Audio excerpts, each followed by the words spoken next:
درود إبراهيم قرون اللهم صل على محمد وعلى آل محمد كما صليت على إبراهيم وعلى آل إبراهيم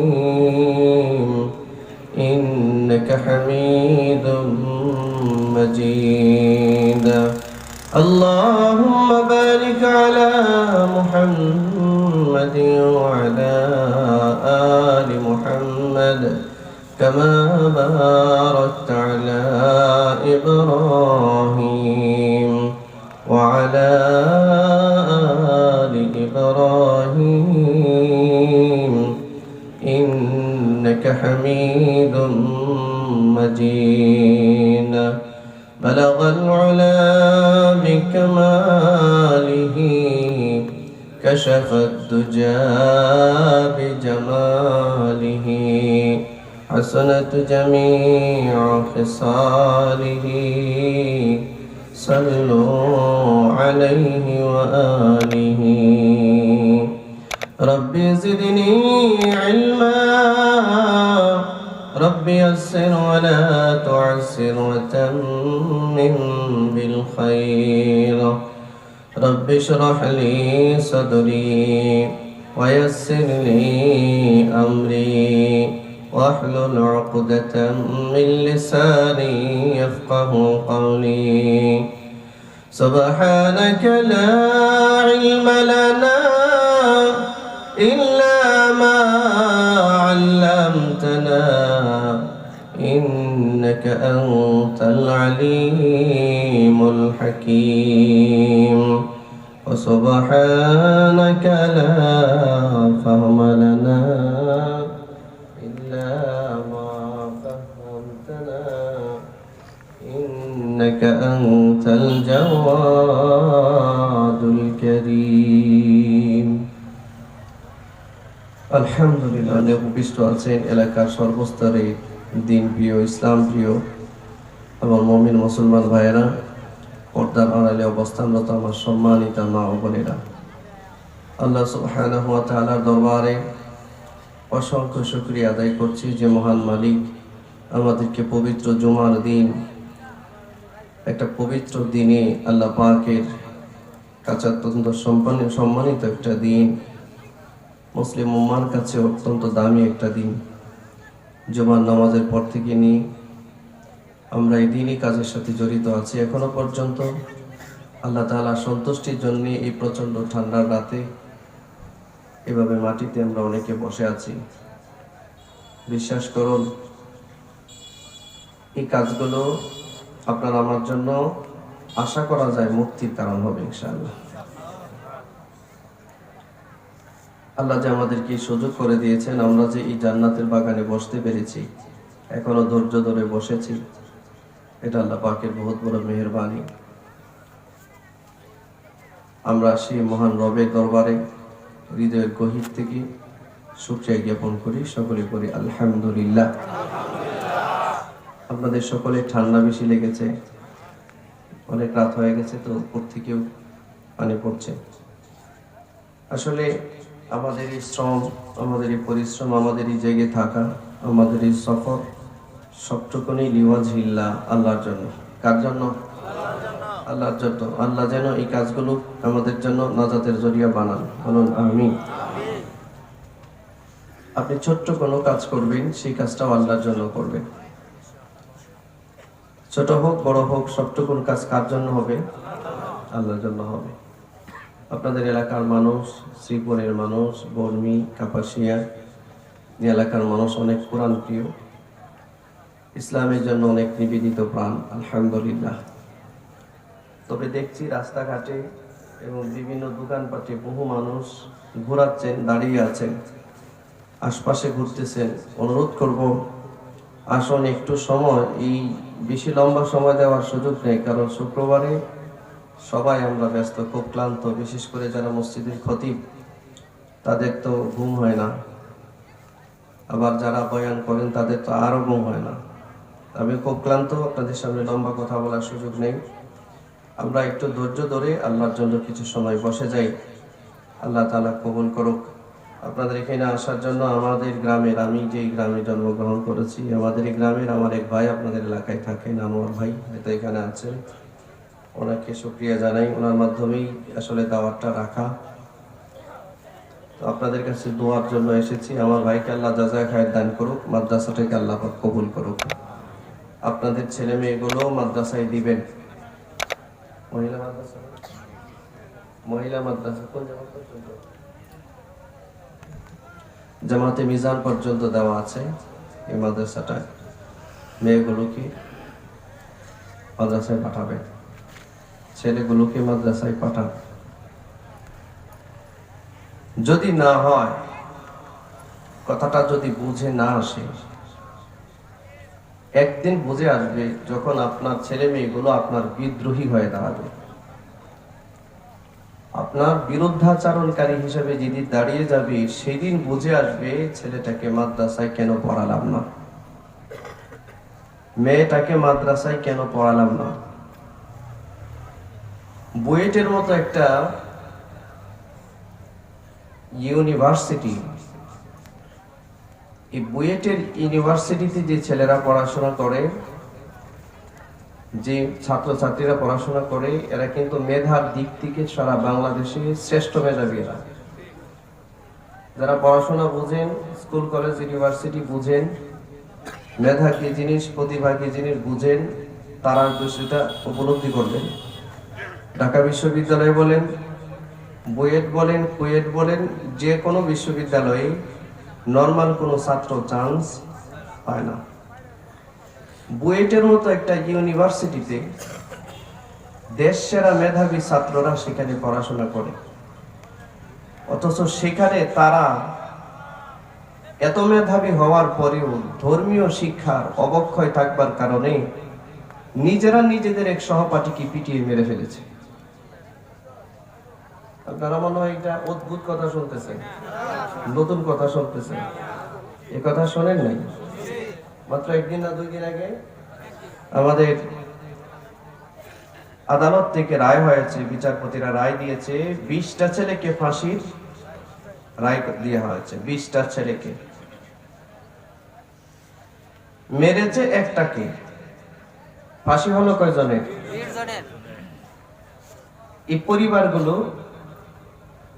যে ছেলেটাকে আবরার, কি নাম জানি না, আবরার, আবরার ফাহাদ মনে হয়। এই আবরার ফাহাদ খুবই মেধাবী একটা ছেলে ছিল, দিনদার মানুষ ছিল। বাবা মা বড় শখ করে দিয়েছে, বুয়েটের মতো একটা ইউনিভার্সিটিতে পড়াশোনা করে সে দেশের সম্পদ হবে, ঠিক না? যেই ছেলেগুলো এরা মানলো, এরাও তো মেধাবী, ঠিক না?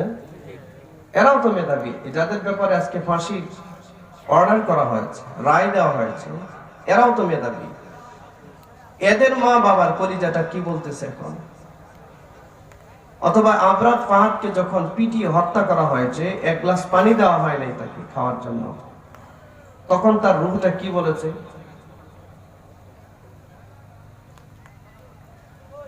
দেশের সর্বোচ্চ মেধাবী হওয়ার পরেও ধর্মীয় শিক্ষার সংশ্লিষ্টতা না থাকবার কারণে মানুষ আর মানুষ থাকে না, হাইওয়ান আর জানোয়ারে পরিণত হয়। কথা বুঝতে পেরেছেন? হতে পারে সর্বোচ্চ মেধাবী। এই যে আমাদের দেশের যে, এই যে গতকালকে রাত্রে নাক টাক চোখ টুক মুখ টুক এরপরে লুকিয়ে পলায়া আমাদের দেশ থেকে ভাগছে, ঠিক না? তিনি বলেছিলেন এই দেশের আলেমদেরকে যে, আলেমরা আসো আসো, বাহাস হবে, বাহাস। শুনছেন না আপনারা? কথা বলেন না কেন? তিনি দেশের আলেমদেরকে ডেকেছিলেন যে আসো,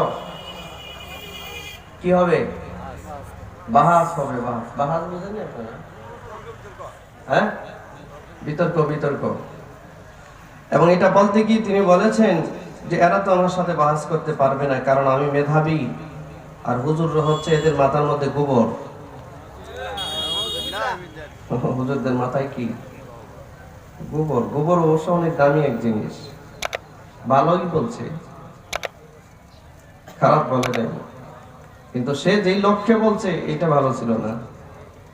একটু গোবর একটা কোথাও দিয়ে এখানে একটু অনুর্বর জমি, এটা তো জৈব সার, এই অনুর্বর জমির মধ্যে একটু গোবর দিলে এখানে একটা বীজ বপন করলে দ্রুত এটা হয়ে যায়, ঠিক আছে, দ্রুত হয়ে যায়। আর এমন আমাদেরকে এহানত করে কথা বলেছে। আশাও বাহাস হবে, বাহাস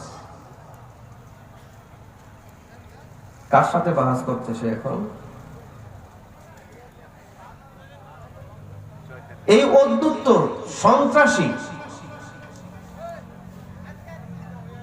একটা, মানে 100% পিওর পাগল, এইরকম একটা পাগল বাংলাদেশের সংবিধান থেকে রাষ্ট্র ধর্ম ইসলাম বাদ দেওয়ার জন্য সংসদে বিল উত্থাপন করবে, সে লম্বা করে বলেছিল, মনে আছে? এটা নিচে মনে একটা কয়েল আছে,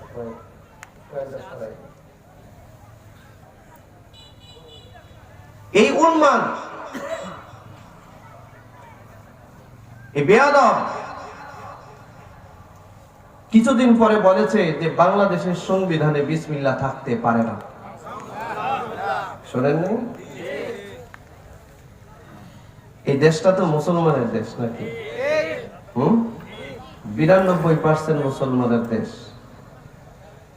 মুসলিম শরীফের এক বর্ণনায় এসেছে, মুসলিম কোন রাষ্ট্রের পাহারাদার, সীমান্ত পাহারাদার, খুব খেয়াল করুন, মুসলিম কোন রাষ্ট্রের কোন সীমান্ত পাহারাদার, কোন বিজিবি সদস্য একটা রাত অথবা একটা দিন মুসলিম রাষ্ট্র পাহারাদারিতে যদি সময় কাটায়, এই লোকটা ধারাবাহিক 1 মাস রোজা রাখলে, 1 মাস নামাজ পড়লে যে সওয়াব পাওয়া যায়, এই সওয়াবের অধিকারী হয়।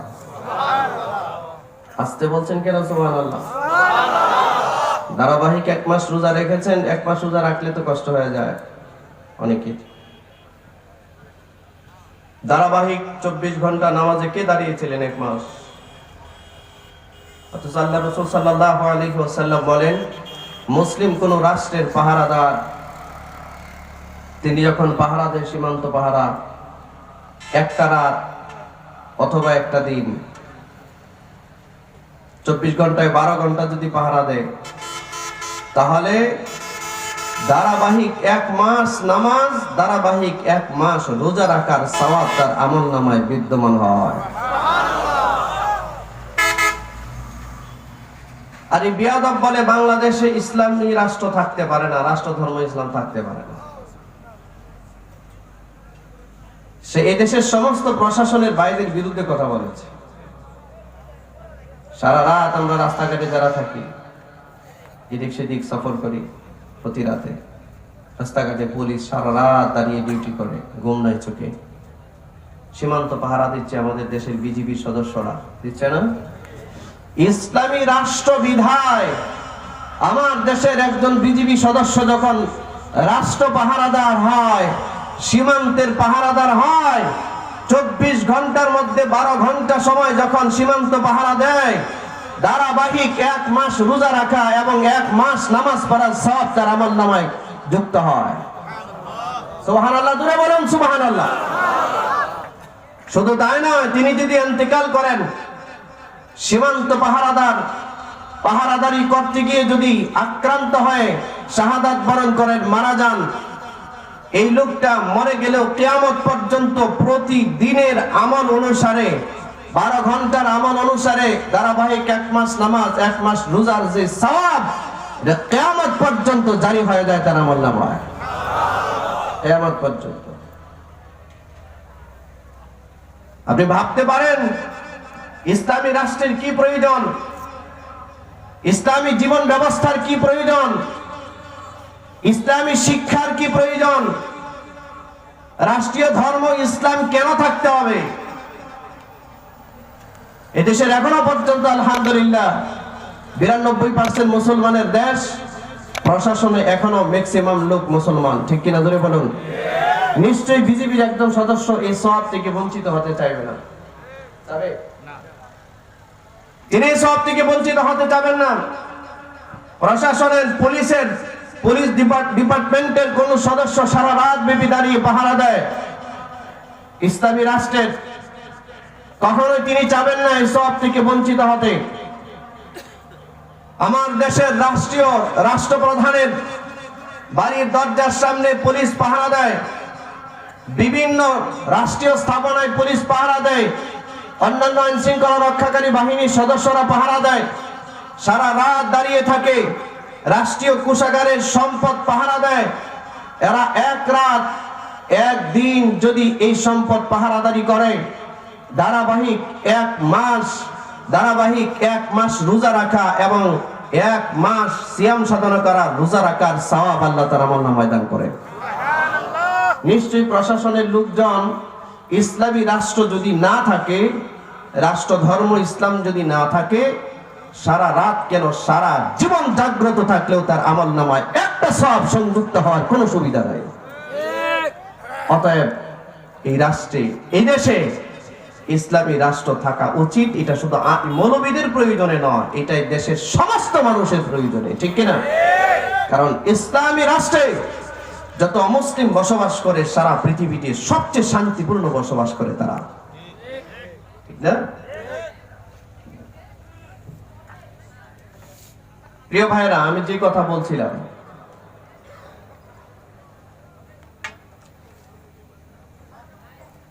এই মুরাদ সাহেব 100% পিওর পাগল। এটা বারবার এই কারণে বলি, কারণ বাংলাদেশ সৃষ্টি হওয়ার পর এরকম পাগলা মন্ত্রী আর কেউ হয় নাই, এরকম পাগল আর কেউ হয় নাই। কোন মন্ত্রী কোন কনসার্টের আয়োজনে নাচতে আমি জীবনে দেখি নাই, শুনিও নাই কখনো। দম বাবারে বলেছিল এই কথাগুলো, বিসমিল্লাহ থাকবে না, রাষ্ট্র ধর্ম ইসলাম থাকবে না। মুসলমানের জীবনে বিসমিল্লাহ থাকবে কিনা জোরে বলতে হবে। মুসলমানের জীবনে বিসমিল্লাহ থাকবে কিনা, প্রয়োজন আছে কিনা, কারা মনে করেন একটু হাত দেখান। আমাদের জীবনে বিসমিল্লাহ দরকার আছে কিনা? আপনি এক গ্লাস পানি পান করলে বিসমিল্লাহ দরকার আছে কিনা? আপনি ভাত খেতে শুরু করলে বিসমিল্লাহর প্রয়োজন আছে কিনা? আপনি ঘুমাতে গেলে বিসমিল্লাহর প্রয়োজন আছে কিনা? আপনি অফিসে যাবেন, ঘর থেকে বের হয়েছেন, বিসমিল্লাহ বলার প্রয়োজন আছে কিনা? আপনি একটা ঘড়ি পরবেন, বিসমিল্লাহ বলার প্রয়োজন আছে কিনা? আপনি ওযু করতে যাবেন, বিসমিল্লাহ বলার প্রয়োজন আছে কিনা? আপনি একটা জামা পরবেন, বিসমিল্লাহ বলার প্রয়োজন আছে কিনা? আপনি লেখা শুরু করবেন, দলিল আদিল্লাহ, বিসমিল্লাহ লেখার প্রয়োজন আছে কিনা? তাহলে মুসলমান বিসমিল্লাহ ছাড়া কেমনে চলে? একজন মুসলমান বিসমিল্লাহ ছাড়া তো আমি দেখি তার গোটা জিন্দেগীর ভিতরে সারা দিনের মধ্যে বিসমিল্লাহ ছাড়া একটা মুহূর্ত সে চলতে পারে না। বিসমিল্লাহ লাগে না তার, যে মদ পান করে মদ। বিসমিল্লাহ লাগে না তার, যার চরিত্র নাই, যে কুরুচিপূর্ণ বক্তব্য দিতে পারে, যে এমন কথা বলে যে কোন সুস্থ মানুষ এটা শুনবার ব্যবস্থা নাই। বিসমিল্লাহ তার প্রয়োজন পড়ে না, যে কখনো হালাল এবং হারামের বাছ বিচার করে না, ঠিক কিনা? মানুষ নামক হাইওয়ান আর জানোয়ার, যে তার বিসমিল্লাহর প্রয়োজন নাই। কিন্তু যে মানুষ, যে মুমিন, যে মুসলমান বলে নিজেকে দাবি করে, তার ইসলামী শরীয়তের বিধান মানতে হবে এবং বিসমিল্লাহ ছাড়া তার কোনো গতি নাই। বিশ্বনবী সাল্লাল্লাহু আলাইহি ওয়াসাল্লাম বলেছেন, যেই কাজের মধ্যে বিসমিল্লাহ নাই ফাহুয়া আক্তা ওয়া আবতার। রাসূল বলেছেন, যেই কাজের শুরুতে বিসমিল্লাহ নাই, এই কাজে কোনো বরকত নাই, এই কাজটা লেজ কাটা কাজের মতো হয়, অপূর্ণাঙ্গ কাজ হয়, বরকত থাকে না। কোরআনুল কারীমের 114টা সূরার কোন সূরার শুরুতে বিসমিল্লাহ নাই বলেন তো দেখি? এই ছেলে, এই শুধুমাত্র একটা সূরা, সূরা বারাত, সূরা তাওবা। এই সূরাটাতে বিসমিল্লাহ না থাকবার কারণ হচ্ছে এটার মধ্যে আযাব গজবের কথা বেশি। আর বিসমিল্লাহির রহমানির রহিমই হচ্ছে, আমি শুরু করছি, দয়ালু রব আল্লাহ রহমান, যিনি রহমান, যিনি রহিম, যিনি দয়ার আধার, তার নামে শুরু করছি আমি। এটা লাগে। প্রিয় ভাইরা, রাষ্ট্রধর্ম ইসলাম আছে কিনা? কথা আপনারা আসতে বলেন কেন? রাষ্ট্রধর্ম ইসলাম থাকবে কিনা? বিসমিল্লাহ আছে কিনা? জনাব টাকলু সাহেব আছেন? কোথায়? পালাইছে, ঠিক না? এত দম্ভ দাম্ভিকতা, মুহূর্তের মধ্যে তোমার সব দাম্ভিকতা শেষ হয়ে গেল। মাননীয় প্রধানমন্ত্রী খালি একটা ধমক দিল, এতেই তুমি বিড়াল হয়ে গেলা, দেশ ছেড়ে পালাইলা। এত শক্তি তোমার, তুমি ব্রাহ্মণবাড়িয়া গিয়ে বলো যে আমরা মুরাদ সাহেবরা আসলে তোমরা পালাইতে পালাবার জায়গা পাইবা না। এখন তো দেখি মুরাদ সে নিজেই পালাইলো। আমরা চাই আমাদের দেশটা পাগল মুক্ত হোক। এটা কারা কারা চান? আমাদের দেশটা পাগল মুক্ত হোক, কারা কারা চান? আল্লাহ তৌফিক দিক। মন্ত্রী নাকি বলছিল, কোন এমপি বলছি যে কে জানি, এদিন গতকালকে দেখলাম যে আমাদের দেশে শীত আসলে নাকি পাগলের সংখ্যা বাড়ে। শীত আসলে পাগলের, এটা ঠিক, এটা লজিক। শীত আসলে পাগলের সংখ্যা বাড়ে, দেখবেন শীতে পাগলের সংখ্যা বাড়ে। পাগল যদি না হয় তাহলে একটা মেয়ে এটা পুরুষের লুঙ্গি কেন পরা শুরু করবে? কথা বলেন, দেখেন নাই কি পুরুষের লুঙ্গি পরে নাচানাচি করছে? হ্যাঁ, এ যদি সুস্থ মস্তিষ্কের হতো, এর মাথা যদি ঠিক থাকতো, তাহলে একটা নারী কখনো পুরুষের লুঙ্গি পরতে পারে? তাও আবার কাঁচা দিয়া। কাঁচা বুঝেন? লিংটি বুঝেন? একটা মেয়ে কতটুক মানবিক বিকৃতি এবং মস্তিষ্ক বিকৃত হলে পরে এবং টোটাল 100% পিওর পাগল হলে পরে লুঙ্গি পরে।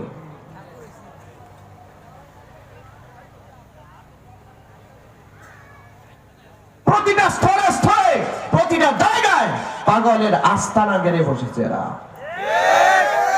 আমরা দোয়া করি, আমরা চাই এই পাগলামি বন্ধ হোক, বাংলাদেশ পাগল মুক্ত হোক।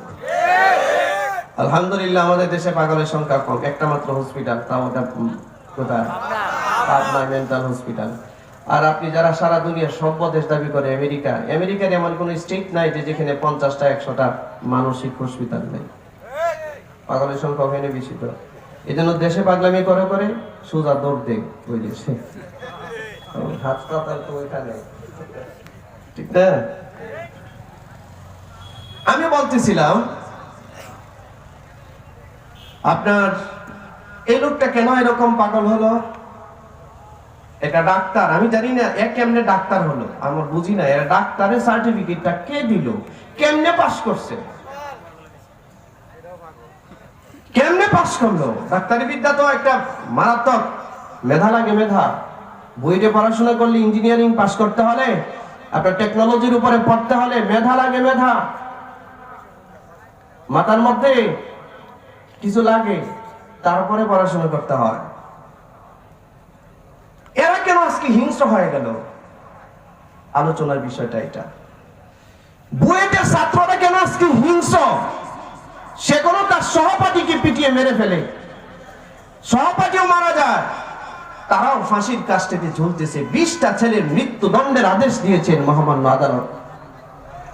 এই 20টা ছেলের পরিবার, যারা যেই মা বাবা গুলো শরীরের রক্ত পানি করে এই বাচ্চাটাকে পড়াশোনা করা, কোচিং করায়া, বিভিন্ন শিক্ষকের কাছে পড়াশোনা করাতে করাতে এরপরে বাচ্চাটা বুয়েটে চান্স পেয়েছে। ছেলেটা, মা বাবার বুক ভরা আশা যে বুয়েট থেকে চান্স পেয়ে সে যখন বের হবে দেশের যে কোনো একটা বড় পদে অথবা বিদেশে যে কোনো একটা বড় কাজে সে অংশগ্রহণ করবে। এটা সম্পদ, রাষ্ট্রের সম্পদ, সবার সম্পদ, ঠিক কিনা? এরা হিংস্র হয়ে গেল কেন? এরা আজকে আফসোস করছে কেন? আজকে ডাক্তার মুরাদ সাহেব পরবর্তীতে বলে যে সরি, আই এম সরি, আমার ভুল হয়ে গেছে, আমাকে মাফ করে দিবেন। তিনি যে অপরাধ করেছেন, মাফ তো চাইতে হবে আল্লাহর কাছে। তার তো ঈমান নাই। যে ব্যক্তি বিসমিল্লাহির রহমানির রহিমের ব্যাপারে দুশমনী পোষণ করে, বিসমিল্লাহির রহমানির রহিম কোরআন মাজিদের আয়াত নয়? একটা মানুষ কাফের হওয়ার জন্য কোরআন মাজিদের পূর্ণ সবগুলো আয়াত অস্বীকার করা লাগবে না একটা অক্ষরে অস্বীকার করা যথেষ্ট? তো সে তো পুরো একটা আয়াত অস্বীকার করে ফেলেছে। এবং অগ্রাহ্য করেছে, হ্যাঁ প্রতিপন্ন করেছে। এটা আয়াতে কারিমা। ঈমান নাই। ডাক্তার মুরাদ সাহেব যেখানে আছেন, আপনাকে দেখলে তো এই জামানার ফেরাউনের মতো মনে হতো, আমার কাছে মনে হতো। কারণ আমি ওই জামানায় ফেরাউনকে দেখি নাই, আবু জাহেল উতবা সাহেবের দেখি নাই, কিন্তু এরা দেখলে মনে হতো ফেরাউনের বডি স্ট্রাকচারটা মনে হয় এমনই ছিল সম্ভবত।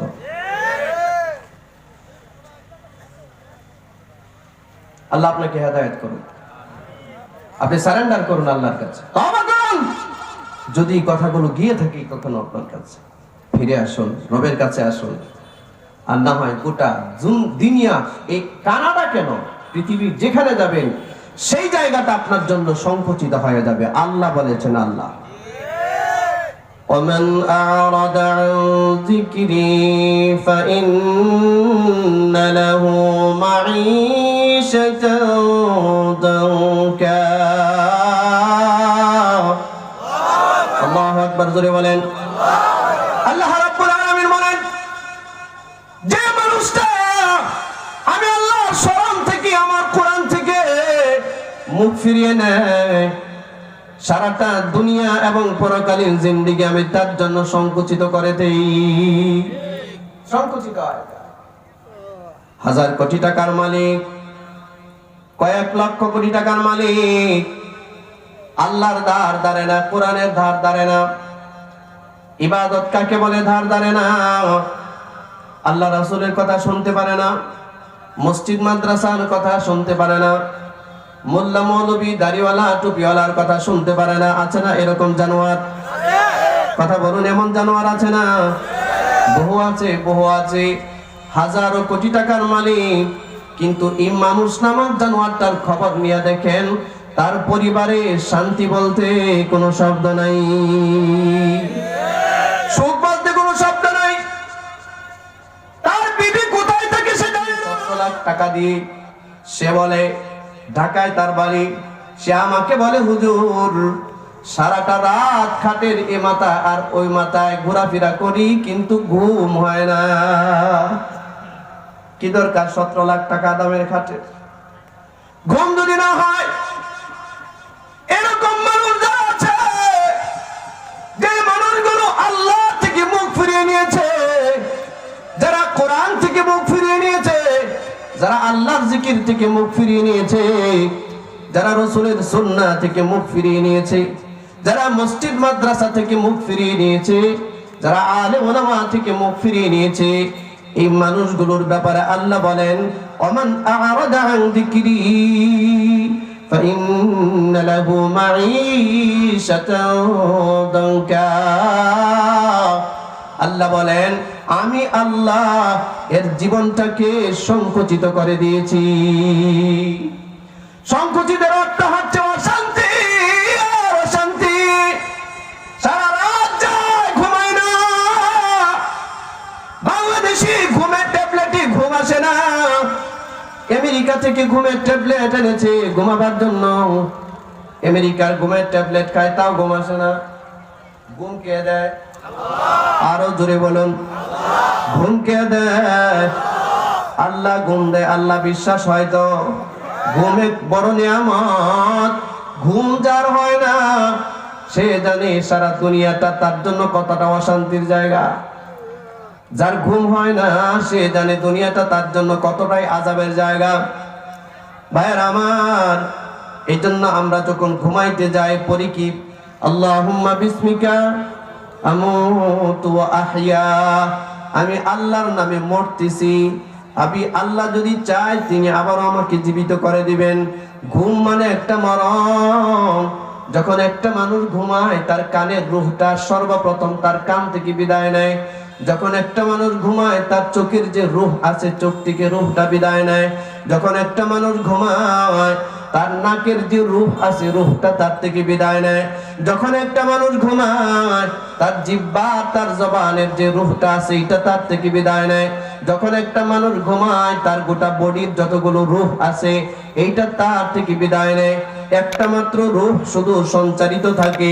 এই রূহটা হচ্ছে যেটা প্রেসার, যেটা ভিতরে থাকে, ভিতরে যেটা যেখানে রূহ থাকে, রূহ যেখান থেকে কন্ট্রোলিং করা হয় সমস্ত রূহগুলোকে।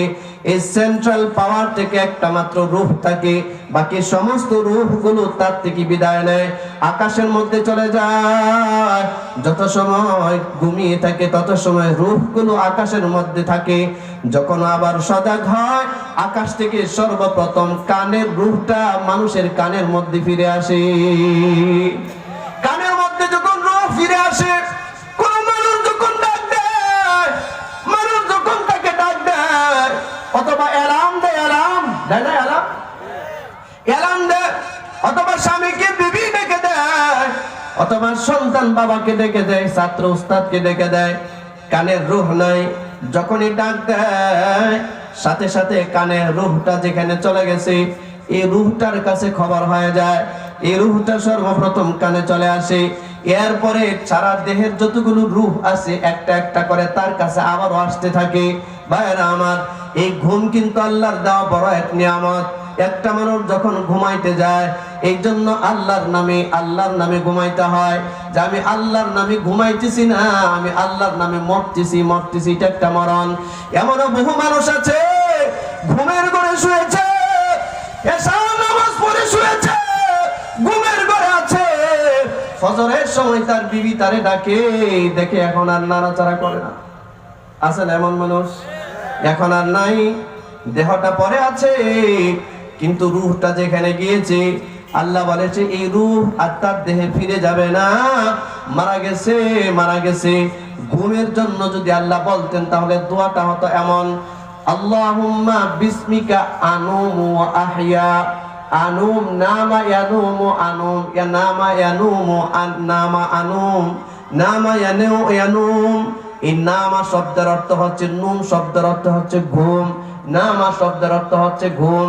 আমি যদি আপনাকে আরবিতে বলি যে আপনি ঘুমিয়ে যান, বলতে হবে নুম, আপনি ঘুমিয়ে যান। ভাইরা আমার, এই জন্য কোন মানুষ যদি ঘুমের দোয়া পড়তো যে আমি ঘুমাইতে যাইতেছি, পড়তে হতো আল্লাহুম্মা বিসমিকা আনুমু আহইয়া। কিন্তু না না না, মানুষ এটা বলে না, মানুষ বলে আল্লাহুম্মা বিসমিকা আমুতু। মত থেকে মত মানে কি? কথা বলুন, সবাই বলুন। মত মানে মৃত্যুবরণ করা। আল্লাহ আপনার নামে আমি মরতেছি, আপনি যদি দয়া করে আমাকে আবার রূহ ফেরত দেন, এটা আপনার দয়া। যদি না দেন তাহলে কিচ্ছু করার নাই। ভাইরা আমার, এই জন্য ঘুম একদমই এক জিনিস। এই ঘুমটা এই সমস্ত হাইওয়ান নামক মানুষের আসে না, যারা আল্লাহর বিরুদ্ধে দাঁড়িয়ে গেছে, যারা রসুলের বিরুদ্ধে দাঁড়িয়ে গেছে, যারা কোরআনের বিরুদ্ধে দাঁড়িয়ে গেছে, আল্লাহ এর টোটাল জিন্দেগিটা সংকুচিত করে দিয়েছে। ছেলে কথা শুনে না, মেয়ে কথা শুনে না, বিবি কথা শুনে না, তার অফিসের কর্মচারী তার কথা শুনে না। অফিসের কর্মচারী চুরি করে, এমপ্লয়ি রেখে এসেছে অফিসের মধ্যে, এমপ্লয়ি চুরি করে, ডাকাতি করে, দুর্নীতি করে। কেন করে? কারণ এইটার মালিক যে আছে, এই মালিক সে নিজেই তার রবের কথা শুনে না, এই জন্য তার এমপ্লয়িরা দ্বারা সে শান্তি পায় না। এটা হচ্ছে তার জিন্দেগি, দুনিয়ার জিন্দেগিটা এমন সংকুচিত হয়, পৃথিবীর কোথাও গেলে সে সম্মান পায় না। আপনারা বলুন, এই টাকলা মুরাদ সাহেব যেই ধরনের আচরণ করেছেন, যেই ধরনের কথা বলেছেন, এই লোকটা যদি তার মেয়ের সামনে যায়, এই অডিও ক্লিপটা যদি তার মেয়ে শুনে, তার মেয়ে কোনোদিন তারে শ্রদ্ধা করবে? তার বিবি যদি ক্লিপটা দেখে শুনে, এই তার বিবি কোনোদিন তারে শ্রদ্ধা করবে? তার মানে কোথাও তার সম্মানের আর জায়গাটা নাই, কেউ নাই। দল বহিষ্কার করে দিয়েছে, আর সবাই ঘৃণা করেছে। ও বন্ধু, একটা মানুষকে মানুষ এমনি ভালোবাসে না, একটা মানুষকে মানুষ এমনি ঘৃণা করে না। হাদিসের মধ্যে আসছে, এই দুনিয়াতে কোন মানুষকে যদি আল্লাহ তাআলা মহব্বত করেন, আল্লাহ পাক জিবরিল আমিনকে ডাকেন, জিবরিল আমিনকে ডেকে বলেন, ও জিবরাইল, জমিনে আমি আমার এই বান্দাটাকে ভালোবাসি, তুমিও তাকে ভালোবাসো। জিবরিল আমিন আকাশের ফেরেশতাদেরকে বলে দেয়, আল্লাহ তাআলা অমুককে ভালোবাসে, এই জন্য আমিও তারে ভালোবাসি, তোমরাও তারে ভালোবাসো। আকাশের ফেরেশতারা জমিনের ফেরেশতাদেরকে ডেকে বলে, হে জমিনের ফেরেশতা,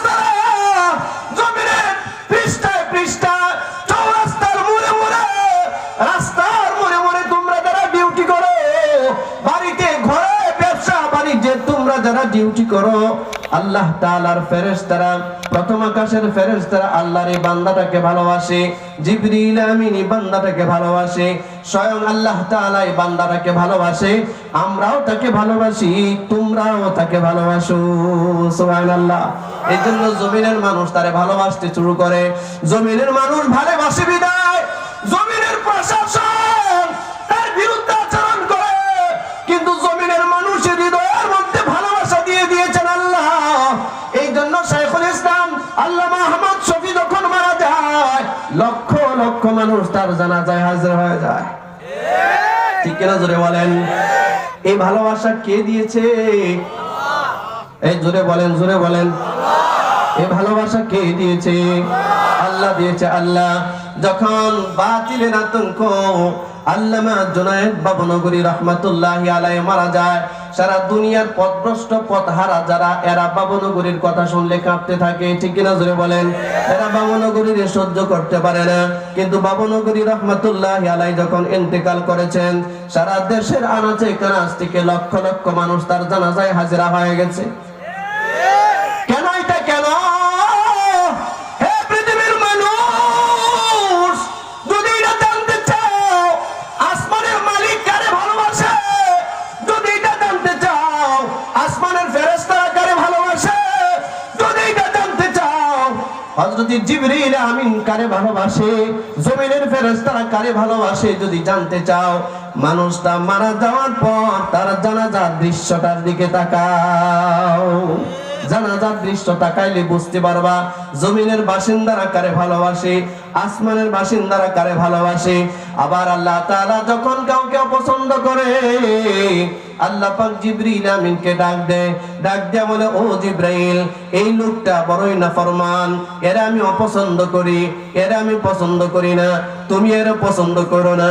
জিবরিল আমিন আকাশের ফেরেশতাদেরকে বলে দেয়, এই নাফরমানটাকে আল্লাহ পছন্দ করে না, ভালোবাসে না, তোমরা ওটারে ভালোবাসো না। এই আকাশের ফেরেশতারা জমিনের ফেরেশতাদেরকে ডাক দিয়ে বলে, ও জমিনের ফেরেশতারা, আল্লাহ তাআলা এই নাফরমানকে ভালোবাসে না, জিবরাইল আমিন এই নাফরমানকে ভালোবাসে না, আমরাও এই নাফরমানকে ভালোবাসি না, তোমরাও এরে ভালোবাসবে না। এই জন্য সারা জগতের সব মানুষ থেকে দয়া মায়া ভালোবাসা উঠায়া দেয় কে? স্ত্রী হইয়াও স্বামীরে ভালোবাসে না, আছে না এমন মানুষ? সন্তান হয়েও বাবারে ভালোবাসে না, কারণ বাবা একটা অমানুষ, অমানুষে ভালোবাসে না। ঠিক কিনা জোরে বলেন? মা মানুষ তারে ভালোবাসে না, দলের নেতা অমানুষ তারে ভালোবাসে না। ও বন্ধু, কয়দিন আগে ক্ষমতার চেয়ারের মধ্যে বসে যে লম্প জম্প এই লোকটা করলো, এখন আল্লাহর একটা নারাজি উপরে চলে আসছে, মনে হয়েছে সারাটা পৃথিবী তার অপরিচিত হয়ে গেছে। ঠিক কিনা? মাথা লুকিয়ে মাথা নিচু করে চোরের মতো তাসলিমা নাসরিন যেমনে পালিয়েছিল, ঠিক কিনা? এইভাবে পালিয়েছে। এইটা কেন? আসমান থেকে অর্ডার হয়ে গেছে, আরে আর আমি পছন্দ করি না, এরে আমি অপছন্দের তালিকায় দিয়ে দিয়েছি, এরে আর আমি ভালোবাসি না। এই জন্য মাননীয় প্রধানমন্ত্রীর হৃদয়ের মধ্যে আঘাত লাগছে, অনেক বিয়াদবি করছে, আর ছাড় দেওয়া যায় না। এর জন্য সুজা বলে দিয়েছে, এর বহিষ্কার করা হবে, পদত্যাগ করতে বাধ্য করা হয়েছে। এমনি এমনি হয় না, সীমা লঙ্ঘন করেছে, আসমান থেকে খবর আসছে। এরপরে প্রশাসনের যারা ছিল, ক্ষমতাবান যারা ছিল, ঊর্ধ্বতন, তারা সিদ্ধান্ত নিয়েছে এইরকম পাগল আর রাখা যায় না। কোথা থেকে আসে সিদ্ধান্ত? সবাই বলুন, কার কাছ থেকে আসে?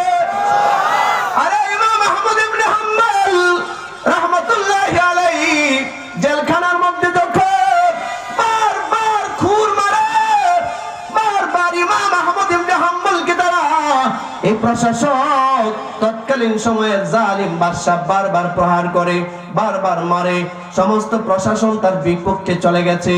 ইমাম আহমদ ইবনে হাম্বলের বিপক্ষে সবাই চলে গেছে, সমস্ত প্রশাসন সমস্ত জনগণ ভাবছে তারা চলে গেছে, সমস্ত দেশের মধ্যে প্রচার করছে ইমাম আহমদ ইবনে হাম্বল একটা ভণ্ড মানুষ, তার কথা ঠিক নয়। অথচ একজন মাযহাবের ইমাম ইমাম আহমদ ইবনে হাম্বল জীবনে মদিনা ছেড়ে কোথাও যাওয়ার চেষ্টা করে নাই, গোটা মদিনায় যতদিন ছিল পায়ে জুতা পরে নাই, কারণ যে জমিনে নবী ঘুমিয়ে আছে এই জমিনে ইমাম আহমদ ইবনে হাম্বল জুতা পরতে পারে না। এত বড় আশিকে রাসূল, আল্লাহু আকবার বলেন। ইমাম আহমদ ইবনে হাম্বল যখন তাকে খুর মারে, যখন তাকে পেট মারে, বেত্রাঘাত করে, চাবুকের আঘাত করে, ইমাম আহমদ ইবনে হাম্বল সারা দেশের মধ্যে ইমাম আহমদ ইবনে হাম্বলের বিরুদ্ধে জনগণকে লিলিয়ে দেওয়া হয়েছে। ইমাম আহমদ ইবনে হাম্বল বলেন, আরে আল্লাহ তোমাকে ভালোবাসে নাকি আমাকে ভালোবাসে এটা বুঝবা আমি মারা গেলে আমার জানাজার দৃশ্য প্রমাণ করবে আমি সঠিক না তুমি বেঠিক। এই জন্য ইমাম আহমদ ইবনে হাম্বলের ইন্তেকালের পর, ইমাম আহমদ ইবনে হাম্বলের ইন্তেকালের পর তৎকালীন সময়ে জাজিরাতুল আরবের মধ্যে এত বড় জানাজা কোনো মহামনীষীর কোনোদিন হয় নাই। ইমাম আহমদ ইবনে হাম্বলের জানাজায় লাখ লাখ মানুষ পদদল পায়ে হেঁটে হেঁটে তার জানাজায় অংশগ্রহণ করেছে। আর ওই জালিম যখন মারা গেছে বাদশাহ, এর জানাজায় লোক তো দূরের কথা, এর লাশটা যে দাফন করবে, কাফন পরাবে, গোসল দিবে, এই মানুষটা খুঁজে পাওয়া যায় না। এই মানুষটা খুঁজে পাওয়া যায় না, ভাড়াটিয়া লোক এনে তারপরে দাফন কাফন করা হচ্ছে। যারা মানুষের হৃদয়ে বসবাস করে তারা আল্লাহর ভালোবাসা নিয়ে বসবাস করে, ঠিক কিনা জোরে বলেন। বন্ধুরা আমার, এই জন্য আপনাদেরকে বলছি, আলোচনাটা অন্যদিকে চলে গেছে। আল্লাহর রাস্তা যে ছেড়ে দেয়, আল্লাহর বিরুদ্ধে যে দাঁড়িয়ে যায়, আল্লাহ রসুলের বিরুদ্ধে যে দাঁড়িয়ে যায়, মসজিদ মাদ্রাসা কোরআন সুন্নাহর বিরুদ্ধে যে দাঁড়িয়ে যায়, গোটা জিন্দেগি তার অন্ধকারাচ্ছন্ন হয়ে যায়, সংকুচিত হয়ে যায়। এই বেঈমান যখন কবরে যায়, এই আয়াতের তাফসিরে মুফাসসিরিন হযরতটা লিখেন, সে যখন কবরে যাবে কবরের মাটি তাকে এমন ভাবে চাপ দিবে এই পাজরের হাড়গুলো ওই পাজরে নিয়ে যাবে। রাসূল দেখাইছিলেন, ইবনে দেখাইছে, এই পাজরের হাড় ওই পাজরে চলে যাবে। নাউজুবিল্লাহ বলেন। ভাইরা আমার, তার মানে দুনিয়াতেও শান্তি পাইল না, পরকালেও শান্তি পাইল না। শান্তি তো সে পায় যে তার রবের সিদ্ধান্ত মেনে নেয়, ঠিক কিনা? শান্তি তো সে পায় যে কোরআনের পথে চলে আসে। প্রিয় ভাইরা আমার, যে কথা বলতেছিলাম, আজকে মুরাদ কেন এরকম বিয়াদব হলো? আজকে ওই বুয়েটের ছাত্ররা এরা কেন নিজের সহপাঠীকে পিটিয়ে মেরে ফেললো? আজকে এরা কেন বিচারের আওতায় আসলো? এদের কেন ফাঁসি হয়? এরাও তো মা বাবার স্বপ্ন ছিল, এরাও তো তার গ্রামবাসীর স্বপ্ন ছিল, ঠিক কিনা জোরে বলুন। এরাও তো তাদের এলাকার মানুষের স্বপ্ন ছিল, এরাও এদের আত্মীয় স্বজনের স্বপ্ন ছিল। এই ছেলেগুলো কেন আজকে ফাঁসির কাস্টে ঝুলবে? আজকে কেনই বা আবরার ফাহাদকে হত্যা করা হলো? এই যে ছেলেগুলো কিন্তু শিক্ষিত ছিল, মেধাবী ছিল, কিন্তু মেধাবী থাকবার পরেও কয়েকটা জায়গায় সমস্যা রয়ে গেছে। এক নাম্বার, এদের কাছে ধর্মীয় শিক্ষা ছিল না, ঠিক কিনা জোরে বলুন। দুই নাম্বার, এদের যে সঙ্গটা ছিল, যাদের সাথে সময় কাটাইছে, যাদের সঙ্গ নিয়েছে, এই সঙ্গটা ভালো ছিল না। সঙ্গ যার ভালো থাকে না সে ধ্বংস হয়ে যায়, ঠিক কিনা জোরে বলুন। ধর্মীয় শিক্ষা যার থাকে না সে ধ্বংস হয়ে যায়। এই মর্মে আল্লাহ তাআলা বলেন, সঙ্গ দোষে যে মানুষ ধ্বংস হয় এর একটা পরোক্ষ প্রত্যক্ষ একটা প্রমাণ আল্লাহ তাআলা তেলাওয়াতকৃত আয়াতের মধ্যে উপস্থাপন করেছেন। আল্লাহ পাক বলেন, ওয়া ইয়াউমা ইয়া'আদ্দু যালিমু আলা ইয়াদাইহি ইয়াকুলু ইয়া লাইতানি ইত্তাখাযতু মা'আর রাসূলি সাবিলা। কিয়ামতের মাঠে একটা লোক মক্কার জমিনের উকবা ইবনে মুঈত নামে একটা পাপিষ্ঠ, যার ব্যাপারে আয়াতটা নাযিল হয়েছে। এই আয়াতের শানে নজুল হচ্ছে, উকবা ইবনে আবি মুঈত মক্কার জমিনের মধ্যে একজন ধনী মানুষ ছিল। বিভিন্ন সময় সে যখন শাম দেশ সফর করত, ব্যবসায়িক সফর করত, ব্যবসায়িক সফর শেষ করে ফিরে আসতে মক্কার মধ্যে একটা সাধারণ মানুষদের খাবারের দাওয়াতের আয়োজন করত। আপনারা কথা শুনতেছেন? অসুবিধা হচ্ছে? ছেড়ে দিব? চাললে তো আমার সুবিধা। তাহলে অ্যাটেনশন প্লিজ, এদিকে খেয়াল করেন সবার। এই উকবা ইবনে আবি মুঈত প্রতিনিয়ত প্রতিদিনের মতো একবার ব্যবসায়িক সফর শেষ করে আল্লাহর নবী সাল্লাল্লাহু আলাইহি ওয়াসাল্লাম মক্কায় তখন উকবা ইবনে আবি মুঈত প্রতি বছর ব্যবসার সফর শেষ করে সবাইকে দাওয়াত খাওয়ায়।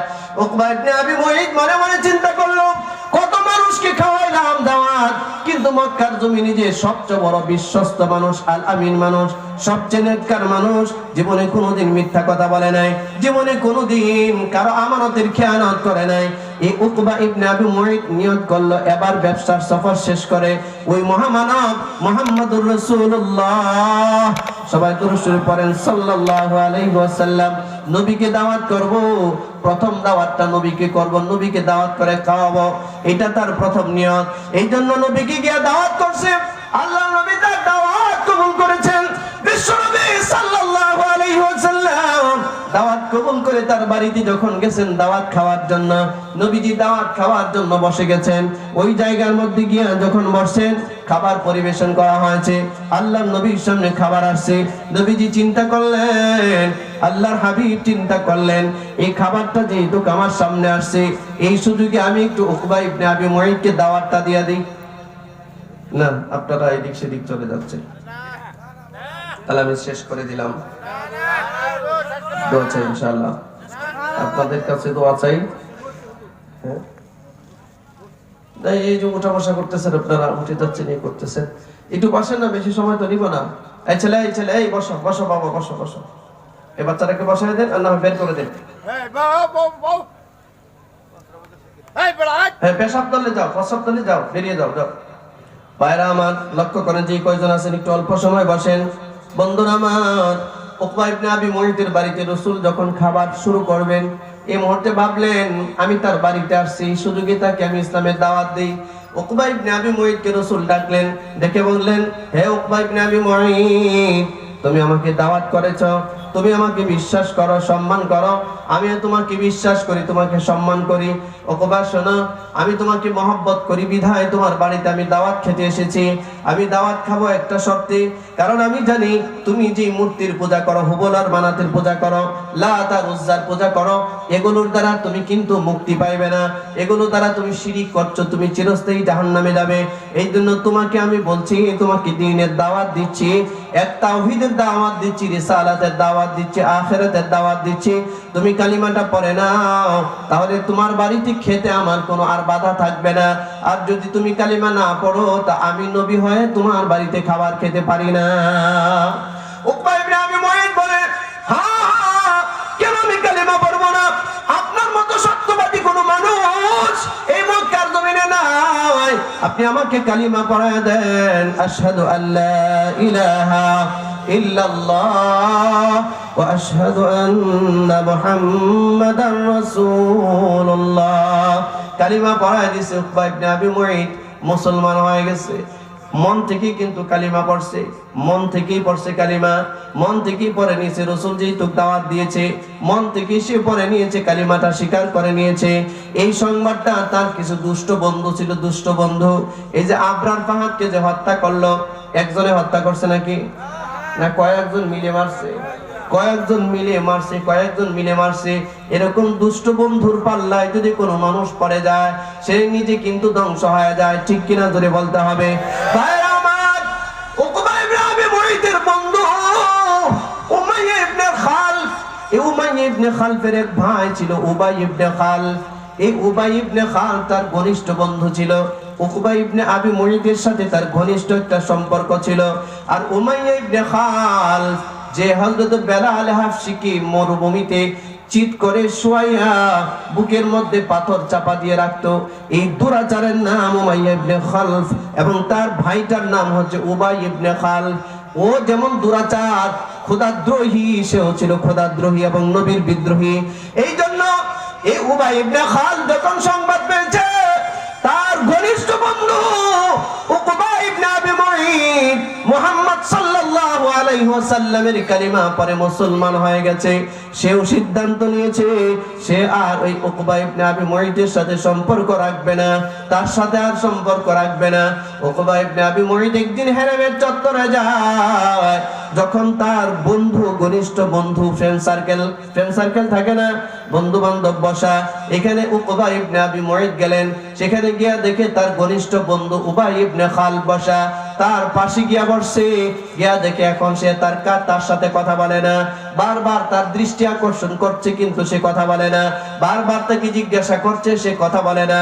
একবার বিরক্ত হয়ে বলে, তুমি আর বিরক্ত করবা না, কারণ তোমার সাথে আমার আর কোনো সম্পর্ক নাই। উকবা ইবনে আবি মুঈত বলে, কেন আমার সাথে তোমার সম্পর্ক থাকবে না? এবার উবাই ইবনে খালদ বলে, সম্পর্ক নাই এই কারণে আমি শুনেছি তুমি নাকি মুহাম্মাদের কালিমা পড়ে মুসলমান হয়ে গিয়েছো, তুমি নাকি ধর্ম থেকে হয়েছো, তুমি নাকি আমাদের ধর্ম, বাপ দাদার ধর্ম ত্যাগ করেছো, এই জন্য তোমার সাথে আমাদের কোনো সম্পর্ক নাই। উকবা ইবনে আবি মুঈত চিন্তায় পড়ে গেছে। সে বলতেছে, বন্ধুত্বের সম্পর্ক রক্ষা করার জন্য এখন আমি কি সিদ্ধান্ত নিব? মুহাম্মদ সাল্লাল্লাহু আলাইহি ওয়াসাল্লাম তো একজন নবী, আমি তো সব সময় তার কাছে যেতে পারি না। কিন্তু উকবা ইবনে আবি মুঈত ভাবলো, এই উবাই ইবনে খালদ তো আমার বন্ধু, আমি তো তারা ছাড়া চলতে পারবো না। সে বলতেছে, কে বলছে আমি কালিমা পড়ে মুসলমান হয়েছি? এগুলো এমনি এমনি মুহাম্মদকে দাওয়াত করেছিলাম, আমার বাড়িতে আসছি, লোকটা খাইতে চায় না, বলতেছে কালিমা পড়ার জন্য, এই জন্য তার মন সন্তুষ্টির জন্য আমি কালিমা পড়েছি। মূলত এটা মুখ দিয়া পড়েছি, মন দিয়া পড়ে নাই। শুরুতে কিন্তু মন দিয়াই পড়ছে, কিন্তু দুষ্ট বন্ধুর মন রক্ষা করার জন্য সিদ্ধান্ত চেঞ্জ হয়ে গেছে। দুষ্ট বন্ধুর সঙ্গের জন্য সিদ্ধান্ত পাল্টে গেছে। হযরতে মুহাম্মদ সাল্লাল্লাহু আলাইহি ওয়াসাল্লামের নামটা শুনলে কিছু কিছু মানুষের বড় খারাপ লাগে। এটা মক্কার জমিনেও খারাপ লাগতো, ঠিক কিনা বলতে হবে? ভাইরা আমার, উকবা ইবনে আবি মুঈত বলে, আমি তো মূলত মন থেকে কালিমা পড়ি নাই, এটা মুহাম্মদকে খুশি করার জন্য কালিমা পড়েছিলাম। উবাই ইবনে খালদ বলে, এই কথা আমি বিশ্বাস করি না। যদি তুমি তোমার কথায় সত্যবাদী হয়ে থাকো, ওই যে মুহাম্মদকে হেরেমের চত্বরে নামাজ পড়তে দেখা যায়, আমরা দাঁড়িয়ে আছি, যদি তোমার কথা সত্য হয়, তুমি একদম সোজা আবার মুহাম্মাদের কাছে যাইবা। মুহাম্মাদের কাছে গিয়ে তুমি যে কালিমাটা মুহাম্মাদের কাছ থেকে পড়েছিলে, এই কালিমাটা মুহাম্মাদকে ফেরত দিবা। ফেরত দিয়ে আসার সময় তার দিকে একটু থুতু নিক্ষেপ করবা। নাউজুবিল্লাহ বলুন, নাউজুবিল্লাহ। নবীর চেহারা মুবারকে থুতু মারতে চায়, কত বড় বেয়াদব, কত বড় বেয়াদব! যে চেহারাটা দেখবার জন্য আরশের ফেরেশতারা হাজার বছর অপেক্ষা করেছে, যে চেহারাটা এক নজর দেখবার জন্য বাইতুল মুকাদ্দাসে লাখ লাখ নবী রাসূলরা এক হয়ে গেছে। সুবহানাল্লাহ বলতে ইচ্ছে করলো না? এই চেহারাটার মধ্যে থুতু নিক্ষেপ করতে বলে। এই পাপাচার, এই পাপিষ্ট উকবা ইবনে আবি মুঈত দুষ্ট বন্ধুর মন রক্ষা করার জন্য সে নবীজির কাছে গেছে, গিয়া বলে, মুহাম্মদ, আপনি আমাকে যে কালিমা পড়িয়েছিলেন, আমি এটা মন থেকে পড়ি নাই, আমি এটা আপনার সন্তুষ্টির জন্য পড়েছিলাম। আপনার কালিমা আপনাকে আমি ব্যাক করলাম, ফেরত দিলাম, যান আপনার কালিমা আপনি নিয়ে যান, আপনার কালিমা নিয়ে যান। এই কথা বলে যখন এই দুরাচার পাপিষ্ট নবীজির পবিত্র চেহারা মোবারকের দিকে মুখের থুতু নিক্ষেপ করে দিছে। নবীগুলা জোরে বলে, রাসূলের চেহারা মোবারকের দিকে থুতু মেরে দিয়েছে। আল্লাহ তাআলা হেফাজত করলেন, এক ফেরেশতাকে পাঠিয়ে দিলেন। ফেরেশতা পর্দা দিয়ে নবীজিকে এই দুষ্ট দুরাচারের নাপাক এই থুতু থেকে নবীজিকে হেফাজত করলেন কে? আবু লাহাবের স্ত্রী উম্মে জামিল পাথর নিয়ে মক্কার জমিনে ঘুরে রাসূলকে মারবে। রাসূলের সামনে ঘুরতেছে, কিন্তু নবীরে দেখতে পায় না। কে করে? রাখে আল্লাহ আর মারে আল্লাহ। আল্লাহর নবী কি যখন যেদিন হিজরত করে মক্কা থেকে চলে যায়, ঘরের চারপাশে মক্কার সশস্ত্র সন্ত্রাসীরা দাঁড়ানো, নবীজি এক মুষ্টি বালি হাতের মধ্যে নিয়ে ফাআগশাইনাহুম ফাহুম লা ইউবসিরুন পর্যন্ত পড়লেন। পরে ফুৎকার দিলেন, বালুগুলো ছিটায়া দিলেন, সমস্ত সন্ত্রাসীদের চোখে গিয়া পড়ল। সন্ত্রাসীরা চোখগুলো কসলাচ্ছে। নবীজি এদের সামনে দিয়ে হেঁটে যায়, এটা কে করে? এই জন্য বলে রাখে আল্লাহ। সবাই বলুন, জবান দিয়া বলুন, রাখে আল্লাহ আর মারে আল্লাহ। হাসবুনাল্লাহু ওয়া নি'মাল ওয়াকিল, নি'মাল মাওলা ওয়া নি'মান নাসির। আল্লাহ যার জন্য যথেষ্ট হয়ে যায়, আল্লাহ যার অভিভাবক হয়ে যায়, আল্লাহ যার অভিভাবকত্ব গ্রহণ করেন, তার কোনো টেনশনের কারণ নাই, সে টেনশন করতে পারে না। আমাদের ভরসা কার উপর? সবাই একটু হাতটা দেখায়া বলেন তো, আমাদের ভরসাটা কার উপর? আমাদের কি নিরাপত্তা কে দেয়? আমাদের কি সুস্থ কে রাখে? আমাদেরকে হায়াত কে দেয়? আমাদেরকে মৌত কে দেয়? আমাদেরকে সন্তান কে দেয়? মনে থাকবে তো এই কথাগুলো। ভাইরা আমার, আল্লাহর উপরে তাওয়াক্কুল করবেন, আল্লাহর উপর তাওয়াক্কুল করবেন। দুনিয়ার কাউকে ভয় করার দরকার নাই। আল্লাহর উপর তাওয়াক্কুল করে সামনে হাঁটতে থাকেন। বিশ্বাস করেন, বিশ্বাস করেন, আপনার গন্তব্য যদি সঠিক হয়, আপনার কাজটা যদি পারফেক্ট হয়, সঠিক হয়, আল্লাহর জন্য হয়, পৃথিবীর কোনো অপশক্তি না আপনাকে এখান থেকে বারণ করতে পারে। ঠিক না ধরে বলেন? বন্ধুরা আমার, এই উকবা ইবনে আবু মুঈদের মতো দুরাচার নবীজির পবিত্র চেহারার উপরে থুতু নিক্ষেপ করেছে। ফেরেশতা এসে থুতুটা আটকায় দিছে, নবীজির কলিজাটা ভেঙে চৌচির হয়ে গেছে। এই দৃশ্যটা যখন দেখছে, উকবা ইবনে আবু মুঈদের বন্ধু উবাই ইবনে খালদ এবং তার সাঙ্গপাঙ্গরা, যেমন এই যে বুয়েটের ছাত্র সাঙ্গপাঙ্গরা মিলে একটা সহজ সরল মেধাবী একটা ছাত্ররা মেরে ফেলছে, ঠিক কিনা? ওরাও এই কাজটা করেছিল। বন্ধুরা আমার, উকবা ইবনে আবি মুঈদ যখন সেখান থেকে ফেরত আসছে, ফেরত আসার পর উবাই ইবনে খালদ এবং তার সব বন্ধুরা মিলে তার সাথে কোলাকুলি করছে। কোলাকুলি করে বলে, হ্যাঁ, এখন আমাদের বিশ্বাস হয়েছে সত্যি তুমি কালিমা পড়ো নাই। কিন্তু আল্লাহ তাআলা সিদ্ধান্ত নিয়ে নিলেন। সিদ্ধান্ত নিয়ে কোরআন মাজিদের আয়াত নাজিল করলেন, যেটা আমি আপনাদের সামনে তেলাওয়াত করেছি। আল্লাহ তাআলা বলেন, দুষ্ট বন্ধু উকবা ইবনে আবি মুঈদের মন রক্ষা করার জন্য চির মুক্তির রাস্তা, চির মুক্তির কালিমা লা ইলাহা ইল্লাল্লাহ, এইটা যে ছেড়ে দিল এবং আমার প্রিয় বন্ধুর বিরুদ্ধাচরণ যে করলো, এই হারামের কিয়ামতের দিন হালতটা কি হবে, এই হালতটা উঠাইয়া আল্লাহ এই আয়াত নাজিল করেছেন। আল্লাহ রাব্বুল আলামিন বলেন, এই দুরাচার উকবা ইবনে আবি মুঈদ কিয়ামতের ময়দানে ওয়া ইয়াউমা ইয়া'আদু যালিমু আলা ইয়াদাইহি, আল্লাহু আকবার বলেন। আল্লাহ পাক বলেন, এই উকবা ইবনে আবি মুঈদ কিয়ামতের দিন হাসরের ময়দানে উঠবে। ইয়াদাইহি, তার দুইটা হাত তার সামনে থাকবে। এই খুব খেয়াল করুন, দুইটা হাত তার সামনে থাকবে। রব্বুল আলামিন বলেন, আফসোস করতে থাকবে, আফসোস। কাফের তো কাফের, কাফের তো কাফের, কাফেরের একদম মাথা বরাবর সূর্যটা থাকবে, সূর্যের করতাপগুলো নিচের দিকে থাকবে। ইয়া রাব্বি নাফসি, ইয়া রাব্বি নাফসি করতে থাকবে। ডান দিকে বাম দিকে তাকাবার সুযোগ হবে না। উজুহুন ইয়াউমা ইদিন খাশিআ আমিলাতুন নাসিবা তাসলা নারান হামিয়া তুসকা মিন আইনিন আনিয়া লাইসা লাহুম তাআমুন ইল্লা মিন দারি। এই জিহ্বা আপনার এই ইয়া দিয়ে দাঁত দিয়ে কাটতে কাটতে কামড়াতে কামড়াতে ছিঁড়ে ফেলবে। নিজের হাতের সমস্ত চামড়া গোশত কাটতে কাটতে ছিঁড়তে ছিঁড়তে এই পর্যন্ত নিয়ে আসবে। আল্লাহ তাআলা বলেন, ওয়ায়াউমা ইয়া'আদু যালিমু আলা ইয়াদাইহি ওয়া ইয়াকুলু ইয়া লাইতানি ইত্তাখাযতু মা'আর রাসূলি সাবিলা। নিজের হাতের চামড়া ছিঁড়বে, কামড়াবে আর ছিঁড়বে, আফসোস করবে আর বলবে, ইয়াকুলু ইয়া লাইতানি ইত্তাখাযতু মা'আর রাসূলি সাবিলা। আহা, আমি কেন দুনিয়ার জমিনে মুহাম্মদ সাল্লাল্লাহু আলাইহি ওয়াসাল্লামের সঙ্গ গ্রহণ করলাম না। নবী মুহাম্মদের সঙ্গ কেন গ্রহণ করলাম না? এই খারাপ মানুষের সঙ্গ কেন নিলাম? উবাই ইবনে খালদকে কেন বন্ধু বানাইলাম? এই যে আজকে 20টা বুয়েটের ছাত্র ফাঁসির কাস্টে ঝুলবে, এরা কি আজকে আফসোস করতেছে না?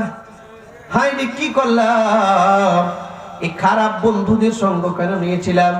কেন উত্তেজিত হয়ে একটা নিরীহ ছাত্রকে কেন হত্যা করেছিলাম? আফসোস করছে, আফসোস। কিন্তু এই আফসোসে কোনো ফল হবে না, কোনো লাভ হবে না। ভাইরা আমার, ওই দিন এই বেঈমান উকবা ইবনে আবি মুঈত বলবে, ইয়াকুলু ইয়া লাইতানি ইত্তাখাযতু মা'আর রাসূলি সাবিলা। কি আফসোস, আমি দুনিয়াতে কেন মুহাম্মদ সাল্লাল্লাহু আলাইহি সাল্লামের সঙ্গ গ্রহণ করলাম না। পরের আয়াতে আল্লাহ পাক বলেন, ইয়া ওয়াইলাতা লাইতানি লাম আত্তাখিয ফুলানান খলিলা। সে চিৎকার করে বলবে, আহা, কেন আমি অমুকের সন্তান, অমুকের ছেলে। এখানে কিন্তু আয়াতটা নাজিল হয়েছে একজন ব্যক্তিকে নির্ধারণ করে। এই ব্যক্তিটা হচ্ছে পৃথিবীর শ্রেষ্ঠ বেয়াদবদের তালিকার মধ্যে 1 নম্বরে একজন বেয়াদব, এর নাম হচ্ছে উকবা ইবনে আবি মুঈত। আল্লাহ কিন্তু এখানে তার নাম উল্লেখ করেন নাই। নাম উল্লেখ না করে ফুলানান শব্দ উল্লেখ করেছে। অমুক অমুক অমুক বলেছেন, নাম বলে নাই। অমুক বলে আল্লাহ তাআলা বুঝিয়েছেন, মুফাসসিরিন হযরতরা বলেন এরকম উকবা ইবনে আবি মুঈতের মতো হাজারো লাখো এরকম মানুষ দুনিয়াতে থাকবে যারা উকবা ইবনে আবি মুঈতের মতো বন্ধুর কারণে ইসলাম ভুলে যাবে, কোরআন ভুলে যাবে, সুন্নাহ ভুলে যাবে, রাসূলের তরিকা ভুলে যাবে। এই জন্য আল্লাহ বলেছেন, ইয়া ওয়াইলাতা লাইতানি লাম আত্তাখিয ফুলানান খলিলা। সে বলবে, হায় আফসোস, আমি কেন অমুকের বন্ধুত্ব গ্রহণ করলাম। আজকে যেমন এই 22 জন 20 জন ফাঁসির আসামি বুয়েটের ছাত্র যেমন আফসোস করে, আহা, কেন এই কাজটা করতে গেলাম, এই আফসোসটা সেদিন তারা করবে। বন্ধুরা আমার, মানুষ হত্যা করা বড় কবিরা গুনাহ। নিরীহ একটা মানুষ যে হত্যা করে, আল্লাহ তাআলা কালামে পাকে বলেন সে যেন সারা দুনিয়ার মানুষকে হত্যা করে। আর একটা নিরীহ মানুষের জীবন যে বাঁচিয়ে দেয়, সে যেন সারা দুনিয়ার মানুষকে বাঁচিয়ে দেয়। আজকে তো দুনিয়ার বিচারে তাদের ফাঁসি হয়েছে, কিন্তু এই মানুষ হত্যা করার কারণে পরকালে এদের কি হবে একমাত্র কে জানে? আল্লাহ জানে। ভাইরা আমার, এর পরের আয়াতে আল্লাহ তাআলা বলেন, সে আফসোস করে বলবে, লাকাদ আযাল্লানি আনিদ যিকরি বা'দা ইয জাআনি। সে বলবে, আমার কাছে অবশ্যই সত্য আসার পর, অর্থাৎ আমার কাছে নবী তার দ্বীনের দাওয়াত দেওয়ার পর, রিসালাতের দাওয়াত দেওয়ার পর, তাওহীদের দাওয়াত দেওয়ার পর, আখিরাতের দাওয়াত দেওয়ার পর আমি কেন ওই দাওয়াতটা গ্রহণ করলাম না? সে ডাক দিয়া বলবে, ওয়াকানা শাইতানু লিল ইনসানি খাযুলা। আল্লাহ পাক বলেন, মানুষের চরম শত্রু হচ্ছে কে? সবাই বলুন, মানুষের চরম শত্রু কে? মানুষের চরম শত্রু হলো শয়তান। শয়তান আমার আব্বার শত্রু, শয়তান আমার আম্মার শত্রু, শয়তান আমার আদি পিতা আব্বার শত্রু, শয়তান আমার আদি পিতা আদি মাতা হযরত হাওয়ার শত্রু। যে আমার মা বাবার শত্রু, সে কি আমার বন্ধু? কথা বলেন না কেন? জান্নাতি কি আদম আর হাওয়া ছিলেন না? শয়তানও তো জান্নাতের ভিতরে ছিল, কিন্তু এই অবাধ্যাচরণ, এই অঘটন ঘটানোর পরে আল্লাহ পাক ইবলিসকে এবং আদম আর হাওয়া আলাইহিস সালামকে জমিন থেকে বের করে দিয়েছে। যার কারণে বের করেছে, এর নাম হলো কি? সবাই বলুন। আচ্ছা, আপনার বাড়িটা, যে বাড়িতে আপনি বসবাস করেন, আপনার আব্বা আম্মা কষ্ট করে বাড়িটা করছে, এই বাড়ি থেকে কেউ যদি গিয়ে আপনার আব্বা আম্মাকে পিটায় বের করে দেয়, সে আপনার বন্ধু হবে? আপনজন হবে? আদর করবেন, বন্ধু বানাবেন, তার পক্ষে মিছিল মিটিং করবেন? বন্ধু। আল্লাহ পাক বলেন, ইন্নাহু লাকুম আদুউম মুবিন।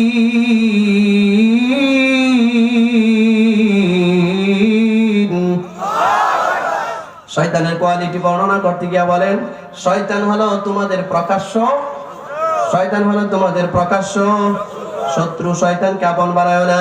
এই জন্য এই পাপিষ্ঠ উকবা ইবনে আবি মুঈত বলবে, আহা, নবী রাসূলদের পক্ষ থেকে, নবীর কাছ থেকে দাওয়াত আসার পরেও কেন আমি নবীর সঙ্গ গ্রহণ করলাম না, কেন আমি আমার এই দুষ্ট বন্ধুর সঙ্গ গ্রহণ করলাম।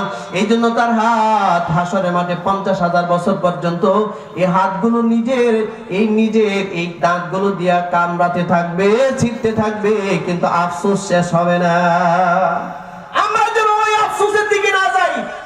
আমরাও শয়তানকে অনেকে আপন করে নিয়েছি। এই জন্য মসজিদের মিনার থেকে যখন আযানের আওয়াজ হয়, দোকানের মধ্যে বসে থাকি, কিন্তু মসজিদে যাওয়া হয় না। ঠিক কিনা ধরে বলেন? মসজিদের মিনার থেকে যখন আযানের আওয়াজ হয়, আমি বাসায় শুয়ে শুয়ে মোবাইল ঠেলতেছি, কিন্তু তারপরেও আল্লাহর সামনে গিয়ে দাঁড়াবার সময় সুযোগ আমার হয় না। এই কাজগুলো যদি আপনি করে থাকেন, আপনি বিশ্বাস করেন, বিশ্বাস করেন, এই কাজ যদি কেউ করে থাকেন, তাহলে আপনি কিন্তু শয়তানকে বন্ধু বানিয়ে নিয়েছেন। আর আপনি যদি শয়তানকে বন্ধু না বানিয়ে থাকেন, তাহলে আপনি এটা বুঝবেন, আল্লাহ যখন ডাক দেয়, সাথে সাথে আল্লাহর ডাকে সাড়া দিতে হয়। ঠিক কি না? সাথে সাথে আল্লাহর ডাকে সাড়া দিতে হয়। বন্ধুরা আমার, এই দুনিয়াতে এমন বহু মানুষ উকবা ইবনে আবি মুঈতের চরিত্রবান আছে। এই চরিত্র যদি না হতো, তাহলে এই 20 জন মিলাইয়া একজনকে পিটাইয়া মারতো না। এরকম বহু যুবক আছে, বহু যুবক বন্ধু বান্ধব আছে, একসাথে চলে, হারামখোরের সাথে চলে। এই জন্য হারামখোরের সাথে চলতে চলতে আলেম ওলামাদের বিরোধিতা করে, হুজুরদের কথা শুনতে চায় না, মাথা গরম হয়ে যায়, মসজিদ মাদ্রাসার কথা শুনতে পারে না। আছে না এমন মানুষ? হ্যাঁ, আছে না এমন মানুষ? মসজিদ দেখলে তার খারাপ লাগে, মাদ্রাসা দেখলে খারাপ লাগে, মোল্লা মৌলবী দেখলে খারাপ লাগে, আলেম ওলামা দেখলে খারাপ লাগে, কোরআন সুন্নাহর কথা শুনতে খারাপ লাগে, কিন্তু যাত্রা পালায় যেতে খারাপ লাগে না। এ মানুষ নয়, একটা মানুষ নামক শয়তান। আর শয়তানের সাথে, এইরকম শয়তানের সাথে কখনোই বন্ধুত্বের সম্পর্ক করা যাবে কখনোই নয়। একদল মানুষ চায় মসজিদ মাদ্রাসাগুলো যেন না হয়, একদল মানুষ চায় আলেম ওলামারা যেন কখনো ক্ষমতায় আসতে না পারে, একদল মানুষ চায় আলেমরা যেন কখনো সম্মানের আসনে বসতে না পারে। ঠিক না জোরে বলুন? একদল মানুষ চায় আলেমরা যেন সারা জীবন ভিক্ষা করে, একদল মানুষ চায় আলেমরা যেন কখনো নিজে মানুষের সামনে কথা বলতে না পারে, নিজে যেন মানুষকে শাসন করতে না পারে। এটা চায় কি চায় না? আবার বিপরীত দিকে একদল মানুষ এই দেশে, সারা দুনিয়ায় জমা হয়ে গেছে, আলহামদুলিল্লাহ, সবাই চায় ইসলাম নিয়ে, কোরআন নিয়ে, আলেম ওলামা নিয়ে বাঁচতে। ঠিক না? আমরা কোরআন নিয়ে বাঁচতে চাই কিনা? হাত উঠান, সবাই বলেন, হাত উঠান। কোরআন নিয়ে বাঁচতে চাই কিনা? আমরা আল্লাহকে নিয়ে বাঁচতে চাই কিনা? রাসূলকে নিয়ে বাঁচতে চাই কিনা? মসজিদ মাদ্রাসাগুলো থাকুক, এটা আমরা চাই কিনা? যদি চাই, তাহলে আমাদের এদের বিরোধিতা করতে হবে। কেমনে? হাত নামান। 1 নাম্বার বিরোধিতা হলো, ওরা চাই মসজিদ মাদ্রাসাগুলো যেন না হয়। আমরা আমাদের শেষ রক্তবিন্দু দিয়ে হলো মসজিদ মাদ্রাসাকে সাহায্য করেই যাব। ঠিক কি না? জীবন দিয়ে হলেও সাহায্য করে দেব। এই যে মাদ্রাসাটা, এই মাদ্রাসাটার মধ্যে আমাকে বলা হয়েছে, অনুরোধ করা হয়েছে, এই মাদ্রাসাটার অবস্থাটা খুব একটা না, মাদ্রাসাটার জন্য কিছু সহযোগিতার দরকার। এই মাদ্রাসাগুলো, যে মহিলাগুলো, যে মেয়েগুলো পড়ে, বাচ্চাগুলো, এই বাচ্চাগুলো যখন বড় হয়, এই বাচ্চাগুলো যখন বড় হবে, এগুলো কিন্তু এরকম লুঙ্গি পরবার মানুষ হবে না। ঠিক না? এগুলো আমাদের এই দেশের সিনেমার নায়িকাদের মতো হবে না।